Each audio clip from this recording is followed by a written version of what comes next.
Good evening ये दोस्तों। तो आज हम बनाने जा रहे हैं महालक्ष्मी स्पेशल चौथा। आप ये ऐसे भी बना सकते हैं, कोई ज़रूरी नहीं है कि इसे महालक्ष्मी पर ही बनाया जाए। ये आप ऐसे भी बना के स्नैक्स के रूप में खा सकते हैं। तो ये मैंने बनाए हैं चौथे, इनको हम चौथा बोलते हैं। और आप चाहें तो इन्हें अलग अलग शेप में भी बना सकते हैं, राउंड शेप में, या थोड़े छोटे छोटे बनाने हैं तो आप ऐसे भी बना सकते हैं। तो ये देखिए अंदर से बहुत ही क्रिस्पी रहते हैं। ये देखिए मैं आपको तोड़ के दिखाती हूँ। और इन्हें आप 15-20 दिन के लिए स्टोर करके आराम से खा सकते हैं। तो चलिए बनाना देखते हैं चौथे की रेसिपी। तो चौथे बनाने के लिए यहाँ पर ले लिया है मैंने आधा कप मैदा, आधा कप ही मैंने लिया है आटा। मैदे के चौथे में बना चुकी हूँ, इसकी रेसिपी आपको चाहिए तो मेरे चैनल पर है। और यहाँ पे लिया है मैंने 1/4 कप मैंने यहाँ सूजी ले ली है, क्योंकि सूजी थोड़ी कम डाली जाती है। तो सूजी हम डायरेक्ट नहीं डालेंगे, हम क्या करेंगे, सूजी को भिगो कर रखेंगे थोड़ा। तो यहाँ पे मैंने सूजी को एक कटोरी में डाल दिया है। अब इसमें मैं पानी डाल दूँगी, इतना पानी जिसमें ये सूजी हमारी भीग जाए। तो इसे मैंने डाल दिया है इसमें पानी, और इसे साइड में रख देंगे भीगने के लिए, और इसे हम 5 मिनट के लिए भीगने देंगे। यहाँ पे मैंने 2 इलायची के दाने ले लिए हैं, और मैंने इसे ऐसे ही डाल दिया है थोड़ा सा क्रश करके। आप चाहें तो पाउडर का इस्तेमाल कर सकते हैं अगर आपको इलायची के दाने पसंद नहीं हैं तो। अब सूजी हमारी भीग चुकी है, तो अब इसे मिला देंगे इसमें।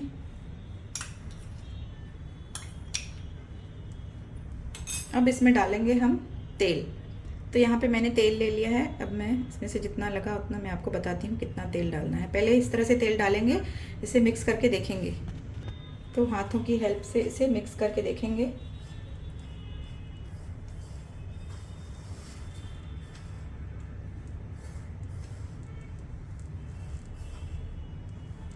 तो इसे मैंने मिक्स कर लिया है, और मुझे थोड़ा सा तेल कम लग रहा है, तो मैं ये तेल पूरा इसमें डालूंगी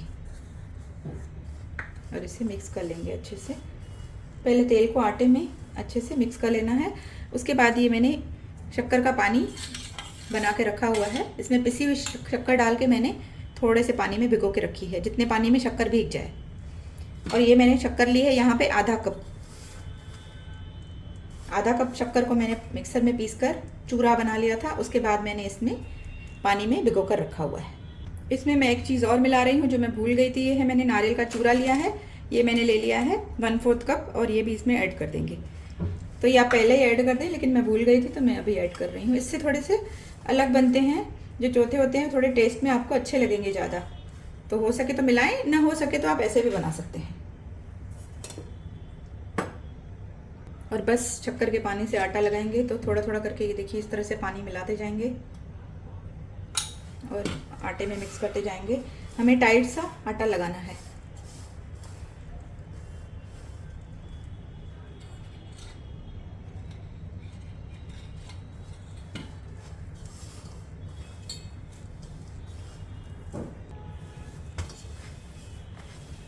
तो आटा हमारा तैयार हो चुका है, अब देख सकते हैं, ये देखिए।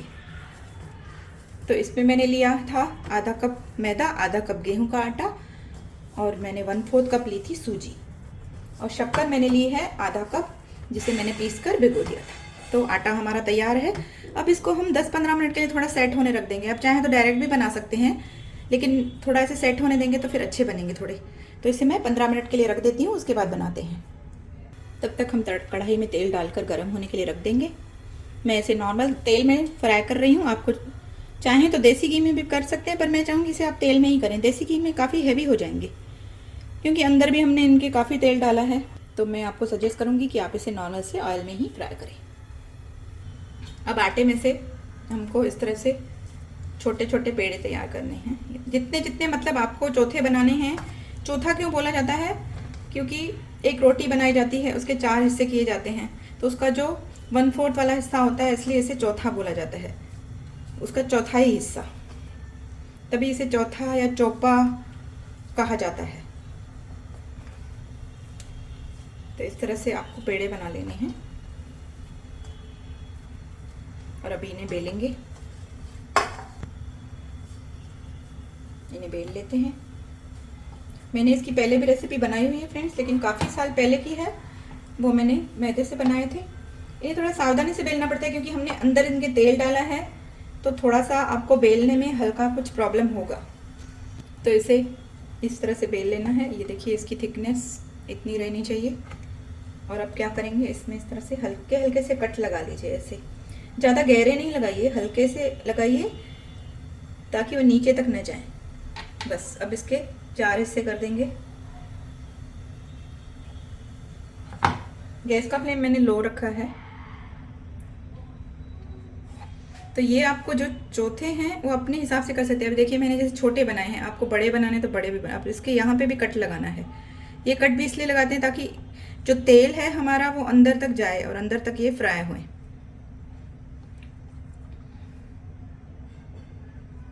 तो इसी तरह से हमें पूरे चौथे तैयार कर लेने हैं। तो एक और मैं आपको बेल के दिखाती हूँ। जिस तरह से कोकी बनाई जाती है उसी तरह से आपको इस तरह से रोटी बेल लेनी है।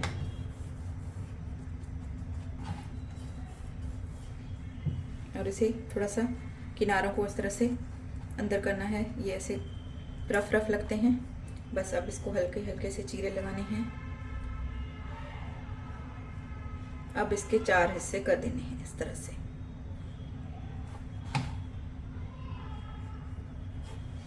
और ये लेकर इनको बीच में भी ऐसे कट लगाना है। तो चलिए अब फ्राई करने की ओर चलते हैं। सबसे पहले थोड़ा सा डालकर देखेंगे तेल गरम हुआ है नहीं हुआ है, या हमारा ये कुछ टूट तो नहीं रहा है। अगर ये टूट रहा है तो थोड़ा सा फिर आपको तेल ज़्यादा होता है तो थोड़ा सा उसमें मैदा ऐड किया जा सकता है। लेकिन इसे आप थोड़ा सा पेशेंस से तलेंगे तो ये तल जाते हैं और अंदर से क्रिस्पी भी बनते हैं।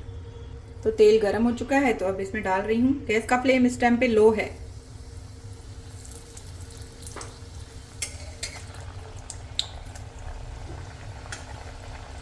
तो एक बार में जितने चौथे आएंगे उतने ही डालें।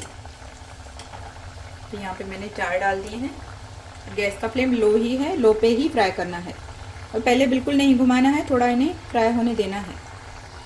अब इन्हें टर्न करेंगे बिल्कुल सावधानी से, धीरे धीरे धीरे। ये देखिए ऐसे करके ऐसे करने हैं। कभी कभी क्या होता है टूटने लगते हैं।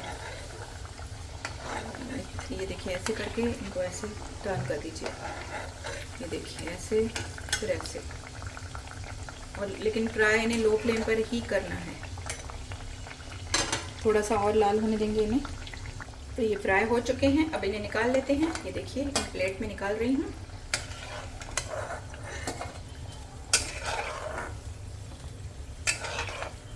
अब इन्हें निकालकर थोड़ा थोड़ा सा तेल जो है इनके ऊपर ऐसे डालेंगे तो ये अंदर से क्रिस्पी हो जाते हैं। फिर आप इन्हें 10-15 दिन के लिए आराम से स्टोर कर सकते हो। ये देखिए इस तरह से तेल डाल देना है। इसी तरह से दूसरा भी बैच फ्राई करेंगे। तो बाकी के मैं थोड़े अलग शेप में बना रही हूँ तो मैं आपको दिखाती हूँ। तब तक इनको फ्राई होने देते हैं। अब जो ये हमारे चौथे फ्राई हो चुके हैं इस पर आपको थोड़ी सी पिसी हुई चीनी डाल देनी है इस तरह से। और आपके पास पिस्ता है तो आप पिस्ता डालेंगे। मेरे पास अभी जो बादाम है तो मैं बादाम ही डाल रही हूँ। थोड़ी थोड़ी सी बादाम की कतरन, थोड़ी सी चीनी, ताकि ये दिखने में और खूबसूरत लगे। अब क्या करेंगे, हम थोड़ा सा जो गरम तेल है कढ़ाई में वो ऐसे इनके ऊपर डाल देंगे तो ये इनके ऊपर सेट हो जाएंगे, जम जाएंगे। ये देखिए तो इस तरह से आपको ऐसे गरम गरम तेल डाल देना है।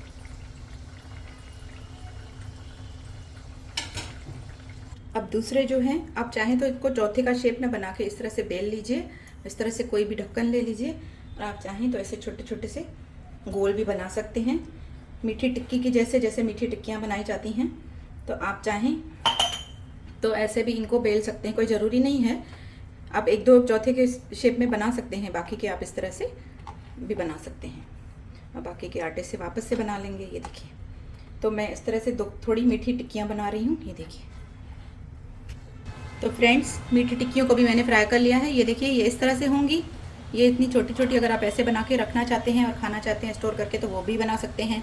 चौथे बनाना चाहते हैं तो चौथे बना सकते हैं। तो आप देख सकते हैं कितने बढ़िया बने हैं हमारे चौथे। अभी ये थोड़े से गरम गरम हैं, काफ़ी टेस्टी होते हैं और काफ़ी क्रिस्पी भी बनते हैं। आप चाहें तो इन्हें 15 दिन तक आराम से स्टोर करके खा सकते हैं। ब्रेकफास्ट की जगह आपने एक अगर ये चौथा खा लिया तो भी आप इसमें से आपका पेट भर जाएगा, क्योंकि इतना तेल होता है इनके अंदर। तो ये तो मैं महालक्ष्मी की वजह से बना रही हूँ।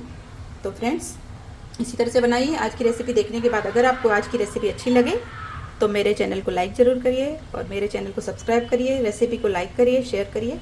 तो फिर मिलते हैं फ्रेंड्स, बाय, टेक केयर।